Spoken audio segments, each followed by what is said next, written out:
Hi, this is David Farrell with an electronic music video.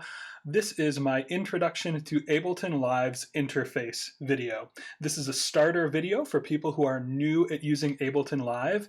The goal of this video is to introduce you to the basic layout of the software so that you can use it to make music as quickly as possible, right? We want to be making cool sounds, and Ableton is capable of making so many cool sounds. And so we don't want to let the interface really get in the way of that. I'm going to start by going over the different areas of the screen and what you see in there. And I'm going to start by pointing out a couple of these little triangles that show up. These little triangles are useful for showing and hiding different portions of your screen. If you want to make the most of your screen real estate, sometimes you don't need everything showing. And I'm going to start with everything showing though, so we can go over everything. I'm actually going to start with this tiny little window in the bottom left corner of my screen. This is Ableton's info viewer. This is a kind of on-screen help. And I start here because if we don't know what anything does, the info viewer is a really easy way to quickly tell what an item on the screen does and how you might interact with it. All you have to do is scroll over an item, and the info viewer will tell you a little bit about what that item is and what it does. As I scroll over all these different tracks, you can see that the text changes in the input viewer. It'll tell you a little bit about what you're going to be doing with an item. It'll tell you how you might interact with it. If you don't want to see the info viewer, you can close it, but it's really useful if you're just a little bit unsure of how something works, or if you're trying to do something and it's not working. The info viewer might be a really great place for you to start. So the info viewer is a nice starting resource for us, but obviously it's not going to really help us make music directly. To do that, we're going to start by looking at the browser over here. This is the browser. The browser holds a whole bunch of different items that we can use to make sound in Ableton. If we look here, we see a whole bunch of different categories, and all these different categories have either sounds, digital instruments, or audio effects that we can use to create music. I'm going to talk about a couple of them. The categories sounds and clips and samples are pre-made audio recordings. You can put these into a sampler. You can put these into an audio track and loop them. You can do a whole bunch of things with these pre-recorded sounds very easily. If you want to hear a pre-recorded sound, all you have to do is click it and it'll start to play back for you. These little samples are short drum hits, whereas some of the clips tend to be longer.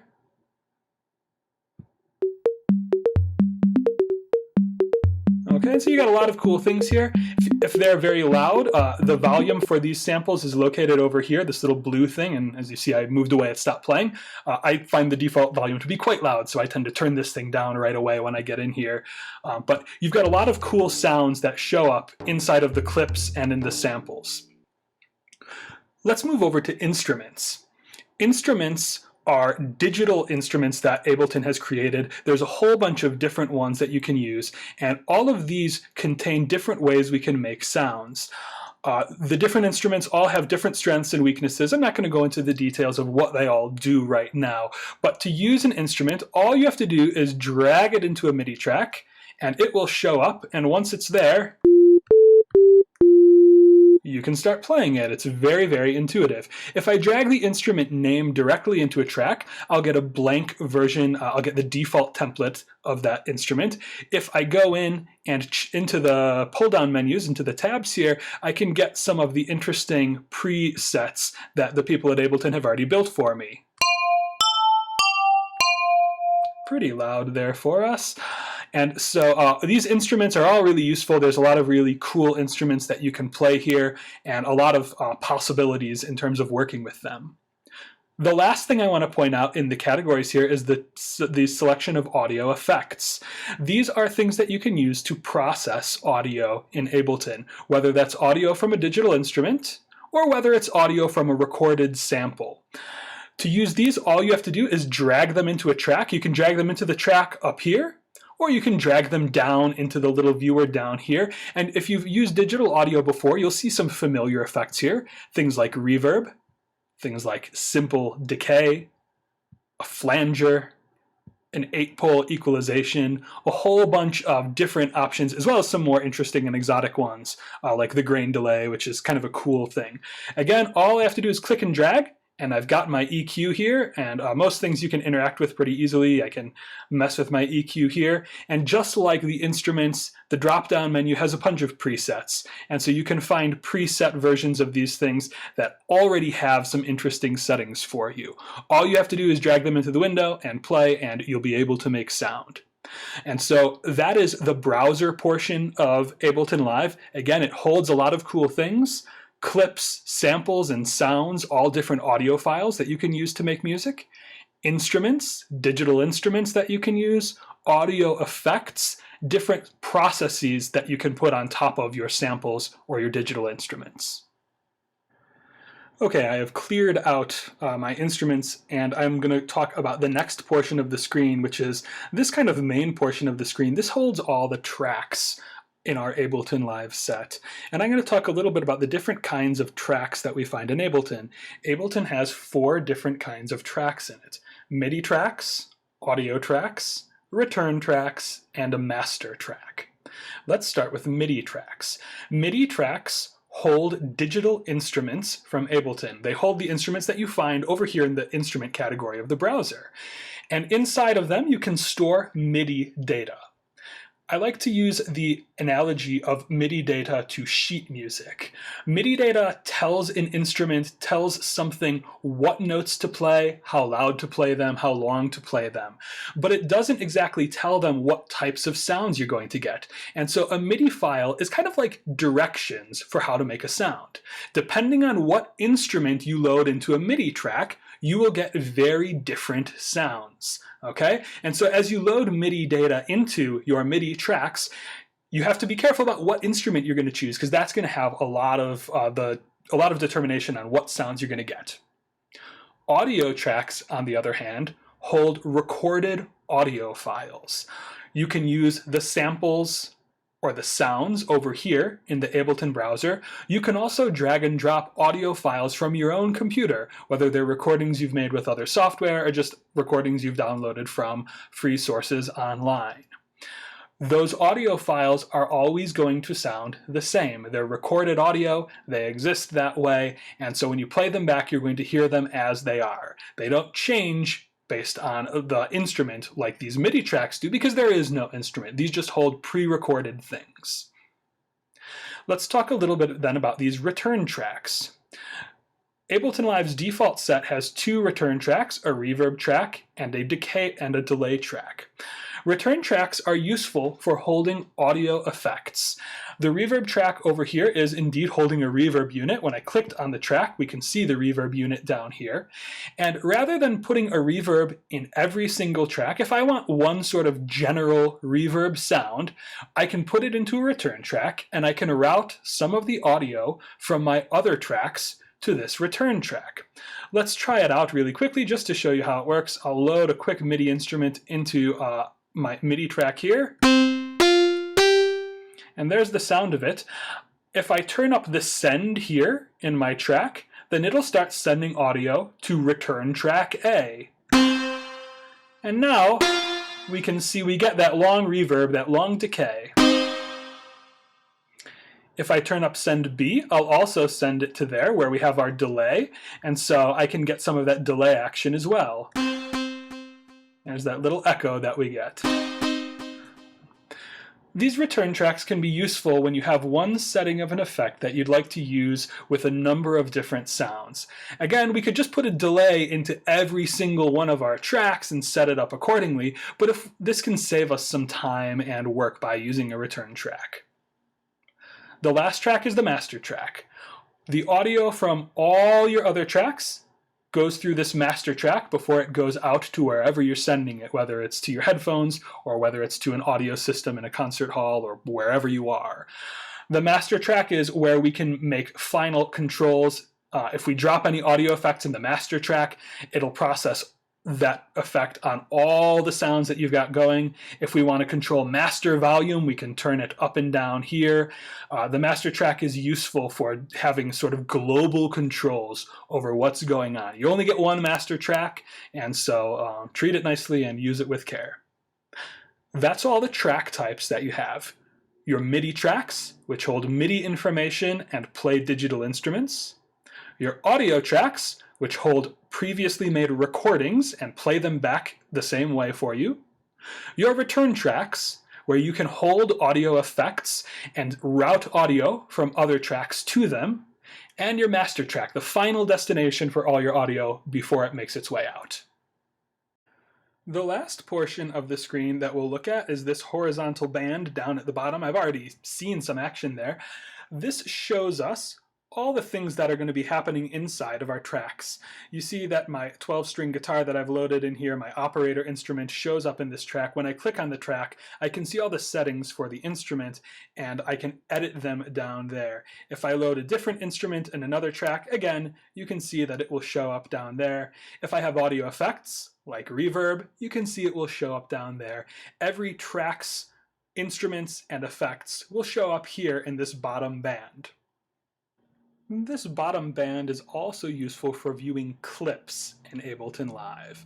A clip is a small unit of information. It can be either MIDI information, if it belongs to a MIDI track, or audio information, if it belongs to an audio track.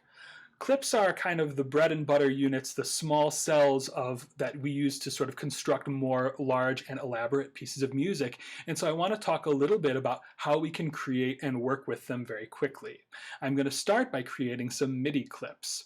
One way we can create a MIDI clip is by using an external device to send MIDI data into Ableton Live. If you have a MIDI keyboard or some other MIDI instrument, you can connect that to your computer and record with that. If you don't have it, you can even use your computer's keyboard. Your computer's keyboard, Ableton will read MIDI information from the home row, and so you can do it that way. To record data in, the first thing you have to do is record enable your track. That means clicking this little red record button on the bottom of the track. You will notice when I click it that it deselects the other tracks from being record enabled. We can only record into one track at a time. Once we have our track record enabled, all we have to do is press this little round record button in any of the clip slots, and we will record a clip into that slot. I'm going to press record and then send some information from my keyboard.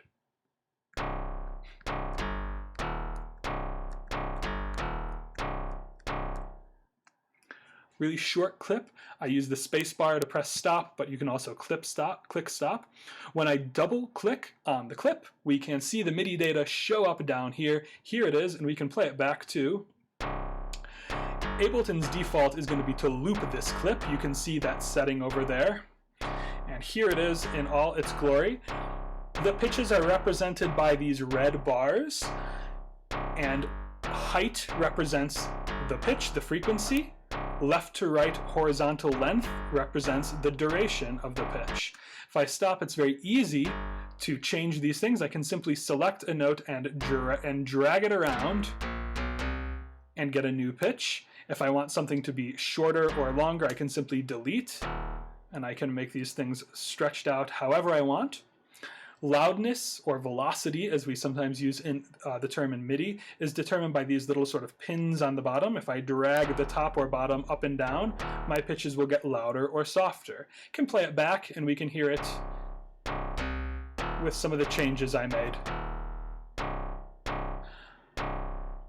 This is one way we can enter MIDI data into Ableton Live.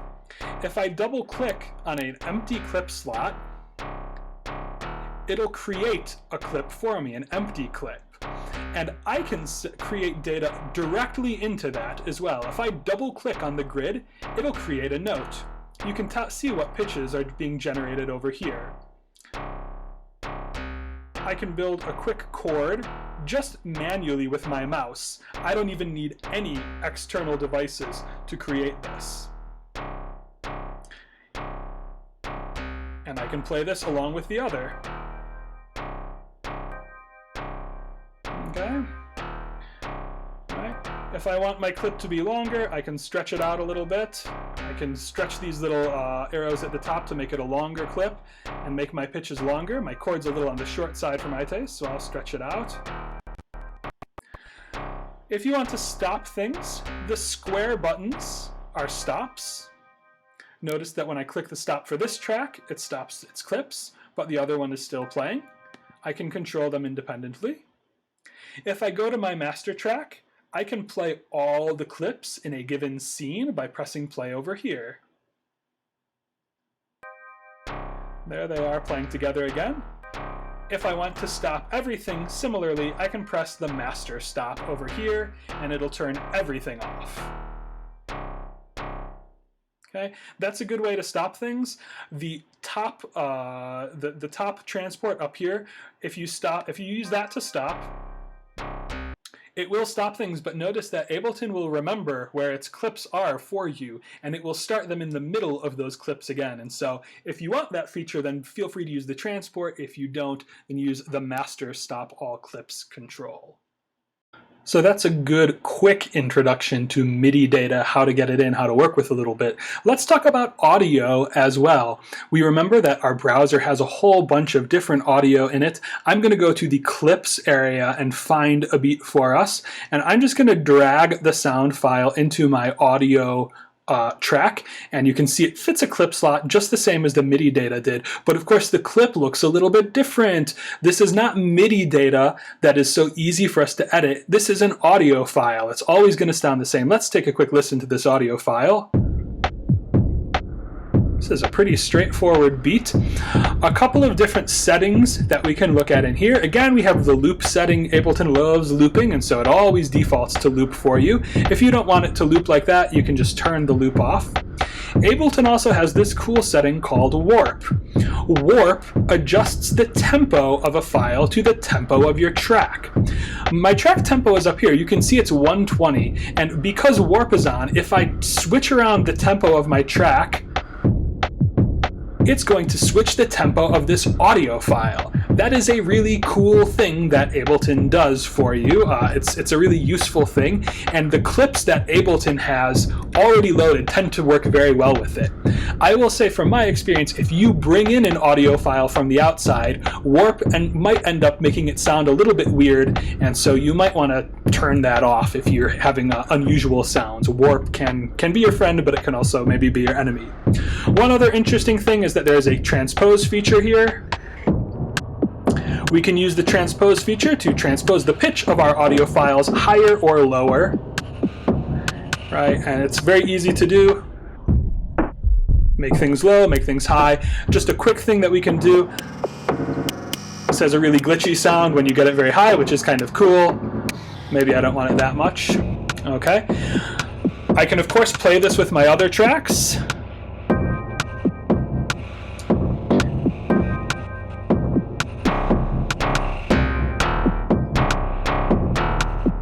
And now I've got them all in here, and I can start working with this. I can see if I want to add other things to my file, take things away. I can mess with the different settings. I can send things maybe to my reverb.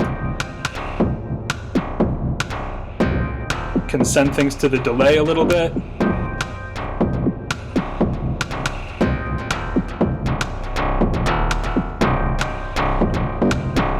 Ableton is really fun and intuitive to use. You can create sounds so easily, and you can get cool results just from the most basic materials, right? I put just a handful of seconds into all of these different things, and I got something that doesn't sound that bad for just a handful of seconds. And of course, with more time, we can refine it.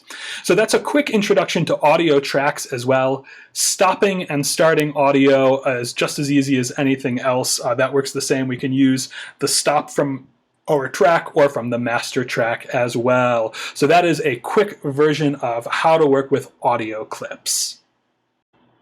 The last thing I want to talk about is the different views of Ableton. We have been looking at the same screen the entire time. This is what Ableton calls Session View. I really like working in Session View. It lets you sort of get all your musical materials in a row. You get to see all the different things that are happening. I find Session View to be super cool.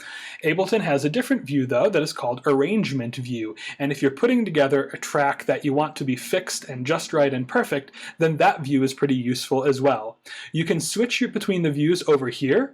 You can also use the Tab key on your computer to switch quickly. Arrangement View looks more like a traditional DAW to me. It's got the long lines here for each of our tracks, and notice that the tracks haven't changed. Track 1 still has our same digital instruments. Track 3 is still our audio track. All of our tracks are still here, but this view allows us to sort of create things in a more controlled way. To drag them over, we can do a couple things. We can copy and paste. I can Command C on my MIDI clip here, and then Command V to paste it, and then my MIDI clip shows up over here. I can do that and keep copying and pasting a bunch of them to get them in here. I can copy and paste them where I want. I can also just grab them, and if I hit Tab, I'm still holding them. I'm clicking and dragging as well. This lets me do some things that maybe aren't quite as simple as loops if I want to have some space in between my different patterns here. And if I click play, oh no, nothing will happen, right? So if we switch back and forth a lot in Ableton, this will happen between views. And the key is this little orange box. When we have this little orange box clicked on orange, what it means is that Ableton's a little bit unsure of what view you want to be using. Notice that when I clicked it, it went away and everything lit up. And now Ableton will only play the things that are showing up here in my arrangement view. It's not going to worry about what's going on back in session view. And so it's pretty easy to drag things between the two. Again, I'll copy and paste some stuff from before. And again, I can just keep doing this very easily, copying and pasting my clips. I'll get my beat from my audio as well, and I can loop that a bunch of times. Again, this view allows us to control things a little bit more precisely. If you want to get everything just right in your track, then arrangement view is a useful way to lay out when things happen. Instead of just looping things endlessly, this lets you have a little bit of care and control over where the stuff shows up. The other view, session view, more useful perhaps for live performance, but this view really useful if you want to fine-tune your musical tracks. We'll stop it there, right? You know how it sounds at this point. That is the end of this video, friends. I hope this was helpful to you new Ableton Live users. In this video, we went over the interface of Ableton Live. We talked about all the different things on the screen, the info view, the browser, all your different tracks and the differences between your different kinds of tracks, and the viewer on the bottom, the place where we can see all of our instruments and all of our clips. We talked about getting sound into Ableton. We talked about generating MIDI data from external sources by using the record feature. We also talked about entering MIDI data directly by using the clip editor window down here. We also talked a little bit about working with audio clips, just dragging and dropping those audio clips and then some of the settings that you can use in Ableton. Finally, we talked about the difference between this lovely view, session view, a cool view for live performance or for workshopping your sounds, and this view, arrangement view, a place for you to really put together a finely tuned, crafted arrangement. If you have questions about Ableton, hey, feel free to ask on the channel. I hope you enjoyed this video. I'll see you guys next time. Thanks a lot.